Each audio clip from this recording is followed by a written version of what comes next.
Back to my channel Tamilagam TNPSC. So நம்ம இந்த இதில் பார்த்தீங்கன்னா SRB state recruitment bureau. So இப்போ தான் வந்து டிஆர்பி நடந்து முடிஞ்சது எக்ஸாமினேஷன். டிஆர்பி பொறுத்தளவுக்கு வந்து பார்த்திங்கன்னா மாவட்ட வாரியாக இன்டர்வியூ நடத்தி முடிச்சிட்டாங்க. ரிசல்ட்ஸ் அப்படின்றது நாளை அல்லது இந்த ஒரு வாரத்தில் வந்து நம்ம ரிசல்ட்ஸை வந்து எக்ஸ்பெக்ட் பண்ணலாம். குறிப்பிட்ட மாவட்டத்துக்கு மட்டும் ஒரு மாவட்டமாக வந்து ரிலீஸ் பண்ணுவாங்க. குறிப்பிட்ட மாவட்டம் மென்ஷன் பண்ணிட்டேன். ஸோ போன தடவை எப்படி வந்து ரிசல்ட்ஸ் பப்ளிஷ் பண்ணாங்களோ அதே மாதிரி ஒரு மாவட்டத்துக்கும் செப்பரேட்டாக வந்து இந்த டிஆர்பி தரப்புலேருந்து ரிசல்ட்ஸ் வந்து பப்ளிஷ் பண்ணுவாங்க.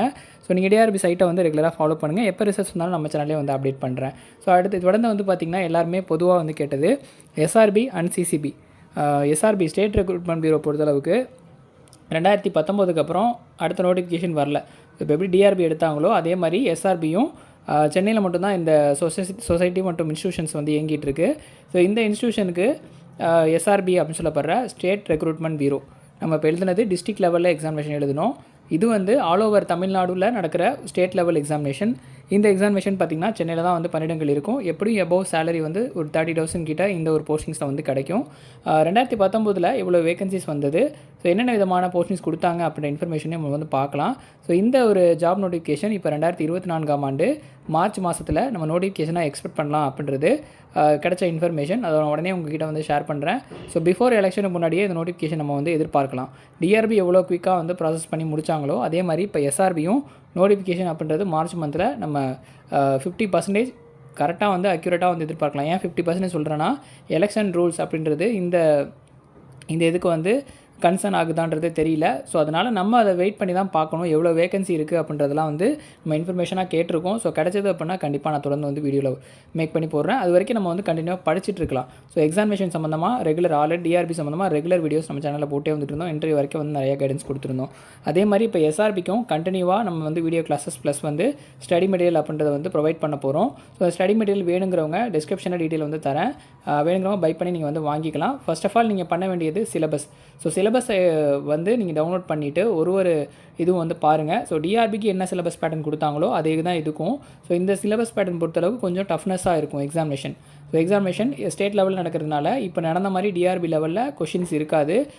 இந்த கொஷின்ஸே வந்து பார்த்திங்கன்னா ஓவராலாக ஒரே யூனியனாக வந்து எடுத்திருக்காங்க.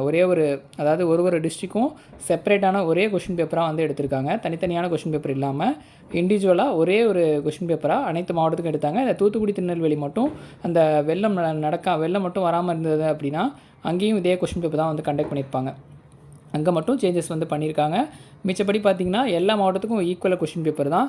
ஆனால் அந்த தூத்துக்குடி திருநெல்வேலி மாவட்டத்தில் மட்டும் அந்த கொஷின் பேப்பர் கொஞ்சம் டஃப்னஸாக இருந்தது அப்படின்றது அந்த மாவட்டத்தை சார்ந்தவருடைய கருத்தாக இருந்தது. நிறைய கூட்டுறவு சம்மந்தமான கேள்விகள் கொஞ்சம் கடினமாக இருந்ததுன்ற மாதிரி பகிர்ந்துட்டு இருந்தாங்க. ஸோ அதனால் நம்ம வந்து இப்போ இந்த எஸ்ஆர்பியும் அந்த லெவலுக்கு நம்ம வந்து எக்ஸ்பெக்ட் பண்ணலாம். கேள்வித்தாள் அப்படின்றது கடினமாக தான் இருக்கும். எஸ்ஆர்பி பொறுத்தளவுக்கு நம்ம டிஆர்பி மாதிரி கேஷுவலாக அட்டன் பண்ண முடியாது. ஸோ கூட்டுறவுத்துறை சார்ந்து இருக்கிற கேள்விகள் அப்புறம் வந்து ஜென்ரலாக இருக்கிற கேள்விகள்லாம் நல்ல நல்ல ஒரு வேல்யூவான கொஷினாக இருக்கும். அதனால் இந்த ஒரு எக்ஸாமினேஷனுக்கு இப்போலேருந்து ப்ரிப்பேர் பண்ணிங்க அப்படின்னா ஈஸியாக வந்து வர எக்ஸாமினேஷனை வந்து கிராக் பண்ணலாம். ஸோ முழுக்க வந்து பார்த்திங்கன்னா சென்னையில் மட்டும்தான் இந்த ஒரு பணியிடங்கள் வந்து இருக்கும். மற்ற மாவட்டங்கள்லாம் இருக்காது. ஸோ இந்த ஸ்டேட் ரெக்ரூட்மெண்ட் பீரோவில் என்னென்ன விதமான போஸ்டிங்ஸ் இருக்குது அப்படின்றத நம்ம வந்து பார்க்கலாம். 2019 ஆண்டு வந்த நோட்டிஃபிகேஷன் அப்படின்னு பார்த்திங்கன்னா ஜூனியர் அசிஸ்டண்ட்கான நோட்டிஃபிகேஷன் வெளியிட்டிருந்தாங்க. ஸோ இப்போ 2019 ஆண்டு வந்த நோட்டிஃபிகேஷன் மாடல் நோட்டிஃபிகேஷனாக இப்போ வந்து பார்க்கலாம் நம்ம டவுன்லோட் பண்ணி. இந்த மாநில ஆள்சேர்ப்பு நிலையம் இது பார்த்திங்கன்னா ஈவேரா நெடுஞ்சாலை கீழ்ப்பாக்கம் சென்னை அங்கே தான் வந்து இருக்குது. கூட்டுறவு சங்கங்களின் பதிவாளர் கட்டுப்பாட்டில் எல்லாமே வந்து கூட்டுறவு சங்கத்தினுடைய பதிவாளர் கட்டுப்பாட்டின் கீழே தான் வந்து இயங்குது.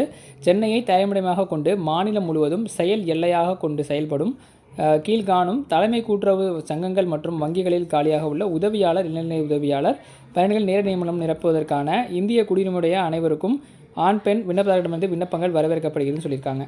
இந்த ஒரு ஜாப் நோட்டிஃபிகேஷன் தமிழ்நாடு மாநில தலைமை கூட்டுறவு வங்கி ஸோ அபெக்ஸ் பேங்க் வந்து பார்த்திங்கன்னா டிஎன்ஏசிபின்னு சொல்லுவாங்க, தமிழ்நாடு ஸ்டேட் பேங்க்கு. ஸோ இந்த பேங்க் பார்த்திங்கன்னா 176 வேகன்சி வந்து கொடுத்துருக்காங்க. ஸோ இது எஸ்ஆர்பி ரெக்ரூட்மெண்ட்டில் வருது. 176 வேகன்சி 2019 கொடுத்துருந்தாங்க. இது வந்து அசிஸ்டன்ட் போஸ்ட்டு. அதே மாதிரி தமிழ்நாடு மாநில கூட்டுறவு வேளாண்மை மற்றும் ஊரக வளர்ச்சி வங்கி 57 வேகன்சி உதவியாளர் போஸ்டிங்ஸ்க்கு வந்து கொடுத்துருந்தாங்க. அடுத்தது கூட்டுறவு விற்பனை இணையம் ஸோ கோஆப்ரேட்டிவ் யூனியனில் 58 வேகன்சி கொடுத்தாங்க. இதுவும் வந்து அசிஸ்டன்ட் போஸ்ட்டு. அடுத்து கூட்டுறவு ஒன்றியத்துக்கான நோட்டிஃபிகேஷன் இளைஞர் உதவியாளர் 6 வேகன்சி. தமிழ்நாடு நுகர்வோர் கூட்டுறவர் இணையம் வந்து பார்த்திங்கன்னா 3 மொத்தமாக இதில் வந்து ஒரு 300 வேகன்சி 2019 ஆண்டு கால்ஃபர் பண்ணியிருந்தாங்க. இதனுடைய பே லெவல் பார்த்தீங்கனாலே உங்களுக்கு தெரியும், அரௌண்ட் வந்து ஒரு 25,000க்கு மேலே இப்போ வந்து இருக்கும். 2019 ஆண்டே வந்த பே லெவல் வந்து 90,500 இருக்குது குரூப் 4 லெவலுக்கு ஈக்குவலாக. ஸோ இப்போ வந்து அது எபவ் 25 கிட்ட வந்து இருக்கும். ஸோ இதுதான் வந்து கொடுத்துருக்கிற சேலரி இந்த எஸ்ஆர்பிக்கு. ஸோ இந்த 2019 ஆண்டு நோட்டிஃபிகேஷன் நம்ம எக்ஸாம்பிளுக்கு பார்க்கலாம்.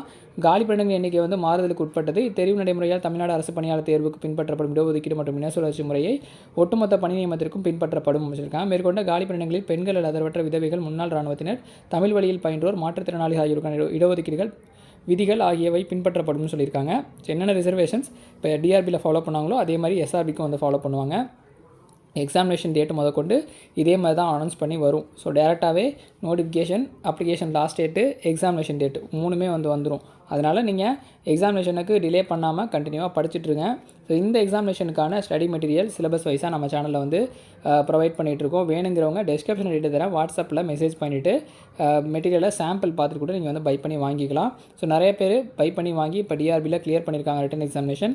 அவங்களுடைய ரிவ்யூ கூட நான் வந்து வீடியோவாக போடலான்னு பார்த்தேன். ஸோ அது வந்து மார்க்கெட்டிங் ஸ்ட்ராட்டஜியாக போயிருன்றதுனால நான் வந்து அதை பண்ணலை. ஸோ டேரெக்டாக வேணுங்கிறவங்க சாம்பிள் பார்த்துட்டு நீங்கள் மெட்டீரியலை பை பண்ணி வாங்கிக்கோங்க. இந்த எக்ஸாமினேஷன் எஸ்ஆர்பியை விட்டிங்க அப்படின்னா அடுத்தது மத்திய கூட்டுறவு வங்கி தான். ஸோ நம்ம எதிர்பார்த்தது எஸ்ஆர்பி, ஆர்சிசிபி வந்து எக்ஸ்பெக்ட் பண்ணிட்டு இருந்தோம். ஸோ முதல்ல இப்போ மார்ச் மந்தில் வந்து எஸ்ஆர்பி வரப்போகுது அப்படின்னு சொல்லிட்டு இன்ஃபர்மேஷன்ஸ் வந்து கிடச்சிருக்கு. ஸோ அஃபிஷியல் இன்ஃபர்மேஷனாக கண்டினியூவாக நானே வந்து அப்டேட் பண்ணுறேன். தொடர்ந்து சேனலை மட்டும் ஃபாலோ பண்ணுங்கள். இதுக்கான educational qualification degree with cooperative management வந்து படிச்சிருக்கணும். ஸோ என்ன டிகிரியாக வேணாலும் இருக்கலாம். Degree with cooperative management. Age limit அப்படின்னு பார்த்தீங்கன்னா எக்ஸாம்ஷன் யாருக்குமே வந்து வயது வரம்பு இதில் கிடையாது. அதனால் தாராளமாக இந்த ஒரு பணியிடத்துக்கு நீங்கள் யார் வேணாலும் வந்து விண்ணப்பிச்சுக்கலாம். ஸோ ஆன்லைனில் தான் வந்து அப்ளை பண்ணுற மாதிரி இருக்கும். எக்ஸாமினேஷன் மேபி வந்து நம்ம டிஸ்ட்ரிக்ட் நடக்கலாம், இல்லை அவங்க குறிப்பிட்ட எந்த மாவட்டத்தில் வேணாலும் தேர்வு வந்து நடக்கலாம். ஸோ அதெல்லாம் நம்ம அடுத்தடுத்து அப்டேட் ஆகும்போது பார்த்துக்கலாம்.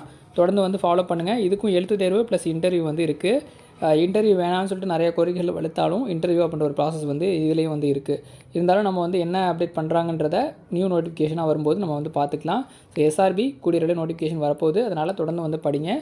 நன்றி, வணக்கம்.